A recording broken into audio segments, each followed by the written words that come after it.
చూడండి, ఇలా నేను మీకు జ్ఞాపకం చేసుకుంటూ వెళ్తే అవుట్లైన్స్లో యెహోషాపాతు రాజు మీద కూడా 3 జాతుల ప్రజలు దండెత్తి వచ్చారండి. అమ్మోనీయులు, మోయాబీయులు, మోయోనీయులు అనేటటువంటి 3 జాతుల ప్రజలు దండెత్తి వచ్చినప్పుడు, ఏం చేయటానికి మా శక్తి సరిపోదయ్యా, నీవే మాకు దిక్కు అని వాళ్ళు ఉపవాసం ఉండి దేవాలయంలోకి వెళ్ళి యోధా వారందరినీ పోగు చేసుకొని ఉపవాసం ఉండి వారందరూ ప్రార్థన చేస్తే దేవుని మందిరంలో వారి ప్రార్థన విన్న దేవుడు వారి యుద్ధం చేయకుండానే వారికి జయాన్ని ఇచ్చాడు. దేవుని స్తోత్రం చెల్లిద్దామండి. హల్లెలూయా.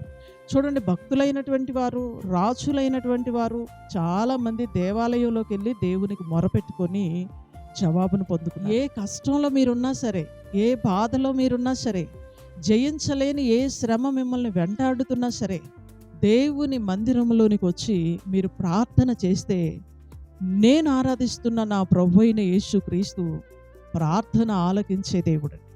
ఆయన ఆలయంలో తప్పకుండా నీ ప్రార్థన అంగీకరించి నీ ప్రార్థనకు జవాబిస్తాడు. అన్నా ప్రార్థన ఆలకించి గర్భఫలం ఇచ్చిన దేవుడు నీకు సహాయం చేయడా? హిజ్కియా ప్రార్థన ఆలకించి ఒక దూతను పంపించి 1,80,000 మందిని హతం చేసినటువంటి దేవుడు నీ ప్రార్థన ఆలకించి నీకు సహాయం చేయడా?